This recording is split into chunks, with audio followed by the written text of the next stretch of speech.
dalam konteks politik hukum tidak dimasukkannya Undang-Undang 40 tahun 99 dalam konsideran di dalam RUU ini mencerminkan bahwa tidak mengintegrasikan kepentingan lahirnya jurnalistik yang berkualitas sebagai salah satu produk penyiaran, termasuk distorsi yang akan dilakukan melalui saluran platform. Yang kedua, RUU penyiaran ini menjadi salah satu sebab pers kita tidak merdeka, tidak independen, ya, dan tidak akan melahirkan karya jurnalistik berkualitas karena dalam konteks pemberitaan Dewan Pers berpandangan perubahan ini jika diteruskan sebagian aturan-aturannya akan menyebabkan pers kita menjadi produk pers yang buruk, pers yang tidak profesional dan pers yang tidak independen. Nah, yang ketiga, dari sisi proses, ini saya baru ngomong proses nih ya. Dari sisi proses, RUU ini menyalahi putusan Mahkamah Konstitusi nomor 91 PUU 18 tahun 2020 bahwa penyusunan sebuah regulasi harus meaningful participation. Maknanya apa? Harus ada keterlibatan masyarakat. Hak masyarakat untuk didengarkan pendapatnya. Hak masyarakat untuk dipertimbangkan pendapatnya. Dan nanti kalau masukan-masukan masyarakat itu tidak diintegrasikan, bahkan para penyusun kebijakan diminta untuk menjelaskan kenapa masukan-masukan itu tidak diintegrasikan. Dan dalam konteks RUU penyiaran ini, Dewan Pers dan konstituen selaku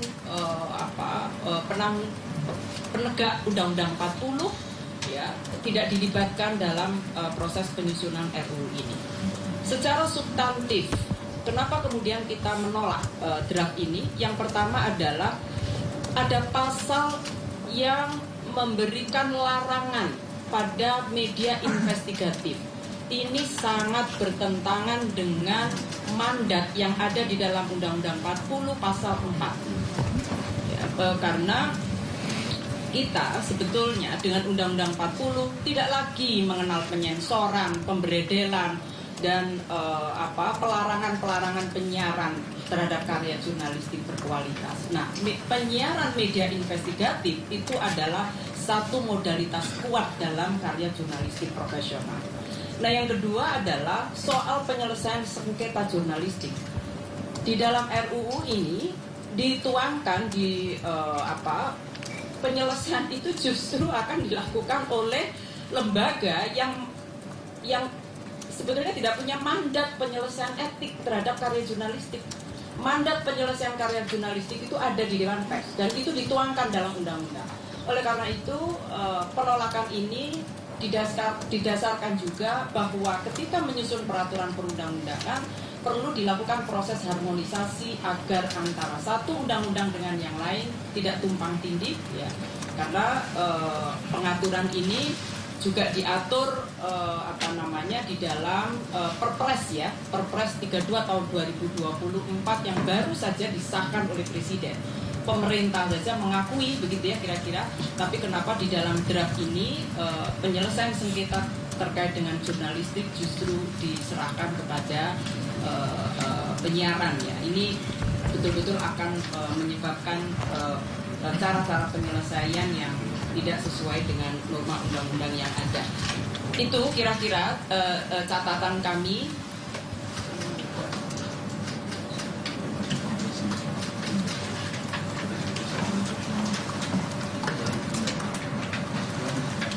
Nah, di luar itu saya akan meminta beberapa kawan-kawan konstituen yang akan menambahkan ya, yang secara langsung akan memberikan pandangan terhadap RUU penyiaran ini. Kami persilakan.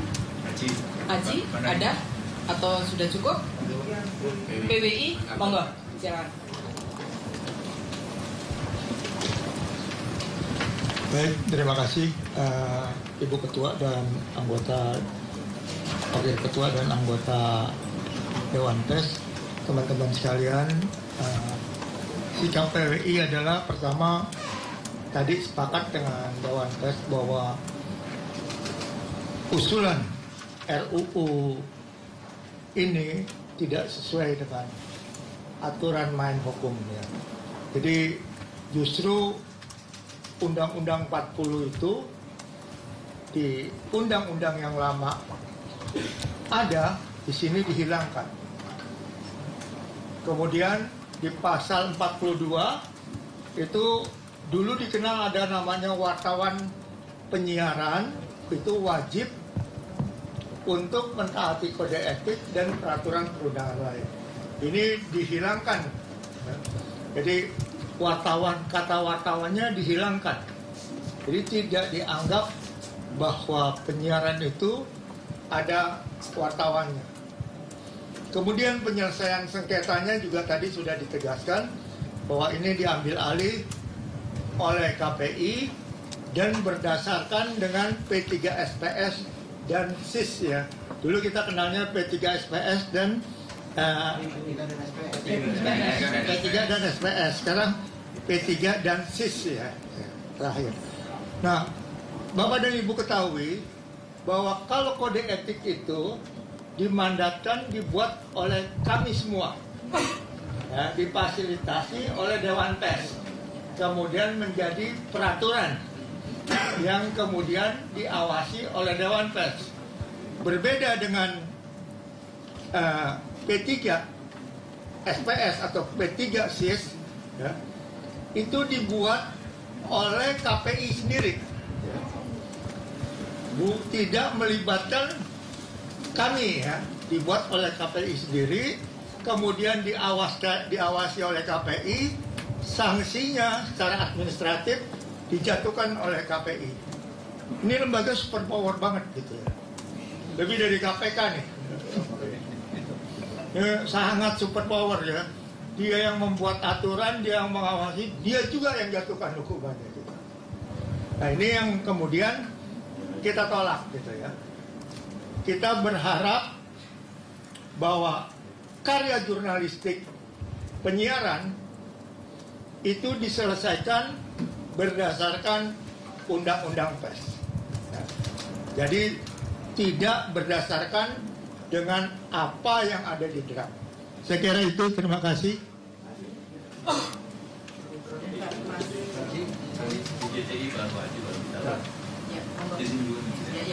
Silakan. Oke, terima kasih Ibu Ketua, izin rekan-rekan semuanya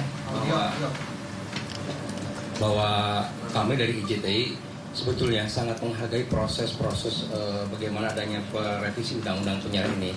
Cuma memang faktanya setelah kita menerima draft yang terakhir yang kita terima itu, memang ada beberapa pasal yang kemudian kami nilai memang sangat merugikan, bukan hanya merugikan masyarakat tapi merugikan publik. Ada beberapa pasal yang memang kita pertanyakan seperti disampaikan oleh Ketua. Cuma sikap kami adalah jangan sampai RU ini disahkan secara terburu-buru. Kita lebih baik DPR kemudian mulai lagi proses pembuatannya supaya hasil bisa maksimal daripada kemudian buru-buru menyelesaikan dan kemudian akibatnya akan sangat buruk dan yang paling terdampak adalah publik. Itu yang paling berbahaya. Kami menyampaikan hal-hal ini adalah posisinya karena kami posisi menjaga independensi dan keberpihakan kami kepada publik. Saya tidak tahu apa yang terjadi kalau misalnya kemudian pasal-pasal ini kemudian lolos. Padahal kita tahu bahwa antara lain tentang jurnalisme investigasi itu adalah dasar daripada jurnalisme itu sendiri. Begitu dipotong, kita tahu bahwa masyarakat kemudian akan mendapatkan informasi yang tentu tidak dalam dan ala kadarnya. Jadi sekali lagi, jadi bersikap bahwa kami menolak pasal-pasal tersebut, lebih baik dicabut saja daripada kemudian polemik berlanjut dan tidak menguntungkan semua pihak. Terima kasih, Ketua.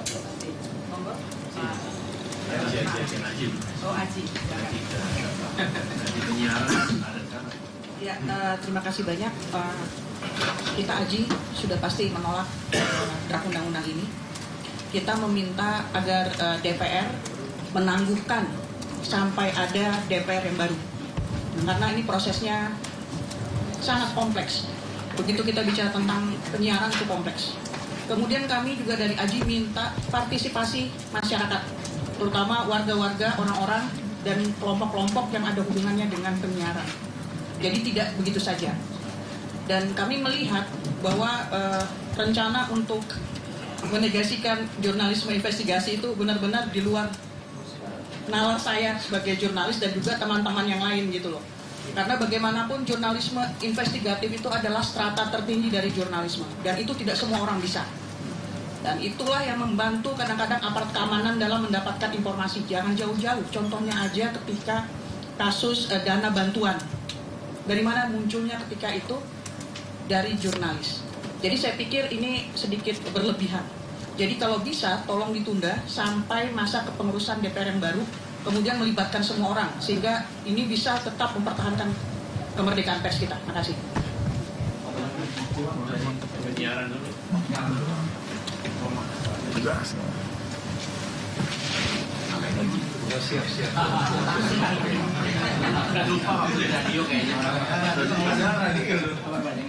Assalamualaikum warahmatullahi wabarakatuh. Salam kita semua. Saya M. Rafiq dari PRSSNI, Persatuan Radio Siaran Swasta Nasional seluruh Indonesia.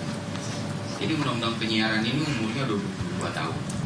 Sebetulnya kita memang mendorong agar undang-undang ini direvisi karena dia sudah seperti dinosaurus di tengah revolusi lanskap industri penyiaran. Terus kemudian disrupsi digital dan kemudian perubahan perilaku konsumen dalam mengkonsumsi media. Nah, undang-undang penyiaran itu sudah tidak relevan dengan kondisi-kondisi yang tadi saya sebutkan. Cuman masalahnya begitu draft revisinya kita terima, kita dapat kok banyak hal-hal yang sangat mengganggu gitu ya. Tadi sudah disebutkan oleh Ibu Dini, Ketua Dewan Pers, tentang pasal dan ayat yang melarang lembaga penyiaran menyiarkan, menayangkan produk jurnalistik investigatif. Itu bertentangan dengan semangat kemerdekaan pers, bertentangan dengan undang-undang pers, dan buat saya itu jadi diskriminasi buat radio dan televisi gitu. Radio sama televisi nggak boleh bikin produk jurnalistik investigatif gitu. Iya kan? Agak bingung juga. Apa pangkat dia gitu kan larangan. Aku senang kalimatnya.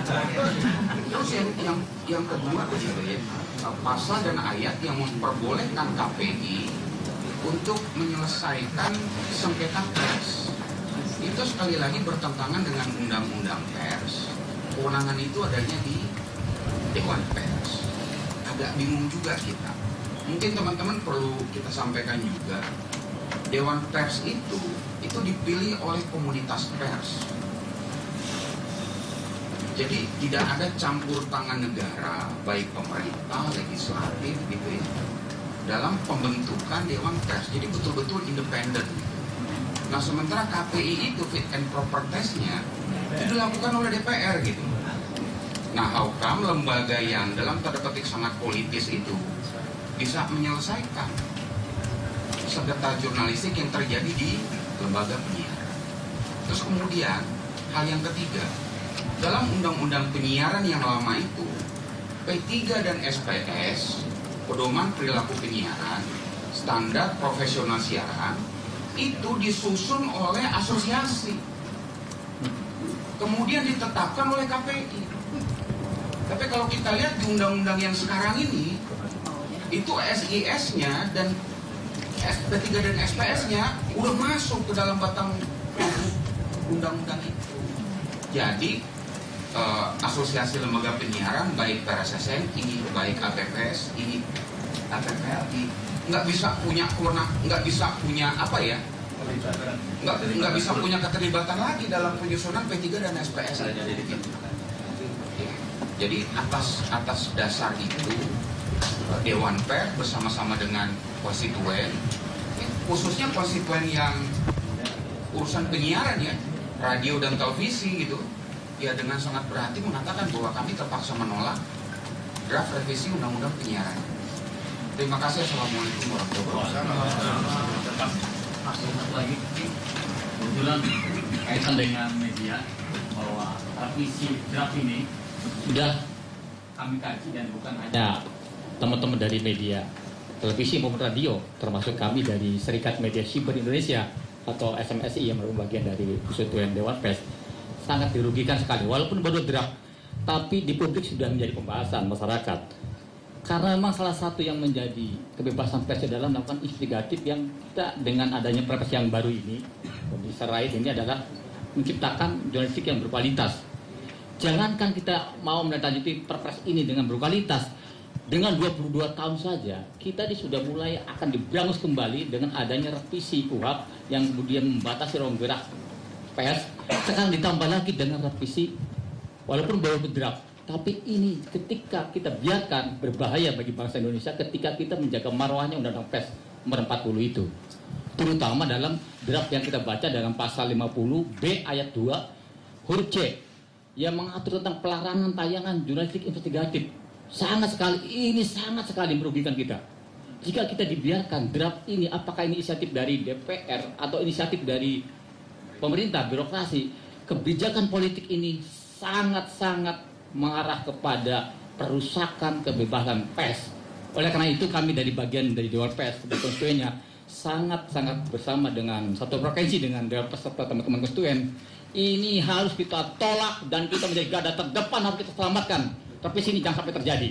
Kalaupun terjadi, harus melakukan sebuah proses prosedural atau konsideran revisi yang benar secara prosedur hukum yang seperti disampaikan oleh rekan kami Bang Kamsul dari PWI ini, bahwa prosedur ketika kita membuat sebuah revisi itu melalui sebuah proses yang panjang, tidak segampang itu. Libatkanlah kami sebagai dunia pers ketika menyangkut penyiaran, karena ini bagian dari pers Indonesia. Oleh karena itu, selain kami menolak, kami akan desak kepada pihak Dewan atau Eksekutif untuk melakukan kaji ulang draft ini, apakah inisiatif Dewan atau Eksekutif. Kemudian ketika tidak sesuai dengan semangat Undang-Undang Pers, maka kita minta ditolak dan tidak dilanjutkan. Terima kasih. Mas Sony, ATPLI.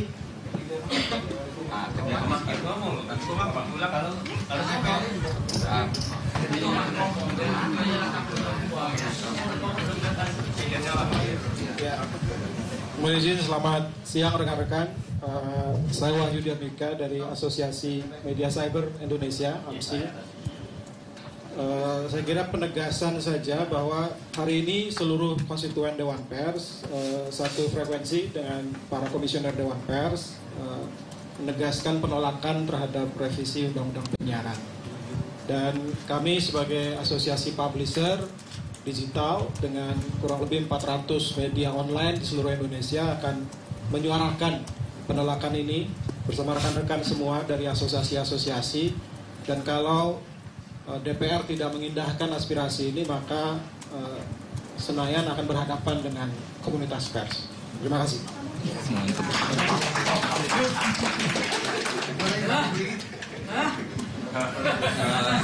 Baik, assalamualaikum warahmatullahi wabarakatuh. Saya mewakili Pak Ketua ATPLI yang berhalangan hadir. Pada prinsipnya sama, asosiasi televisi lokal, semangatnya sama dengan konstituen Dewan Pers yang lain, berkeberatan dan menolak rancangan yang telah dibuat.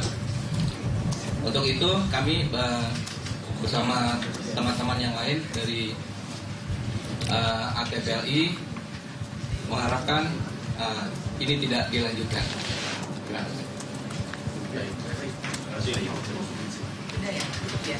Masih ada?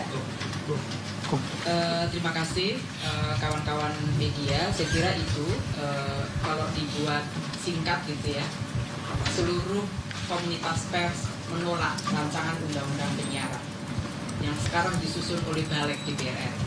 Kalau diteruskan, DPR akan berhadapan dengan komunitas pers. Terima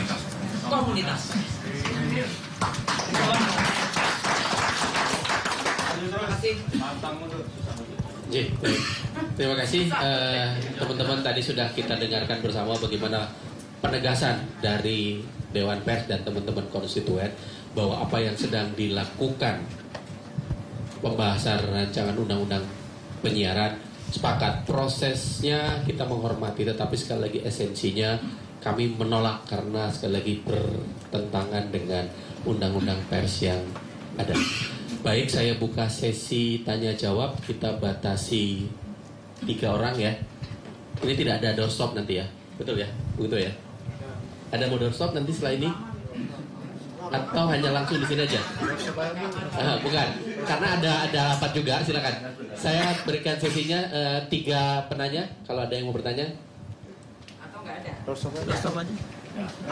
Cukup, jelas, baik. Kalau tidak ada, sekali lagi kami menyampaikan terima kasih dan apresiasi kepada teman-teman yang hari ini sudah hadir, baik teman cetak, elektronik, radio dan televisi dan online. Mudah-mudahan apa yang disampaikan tadi cukup jelas dan tegas gitu kan, terkait pernyataan sikap Dewan Pers dan teman-teman konstituen. Mohon maaf lahir dan batin kalau ada tutur kata perilaku yang salah. Saya akhiri acara pada sore ini dengan ucapan alhamdulillah. Wassalamualaikum warahmatullahi wabarakatuh.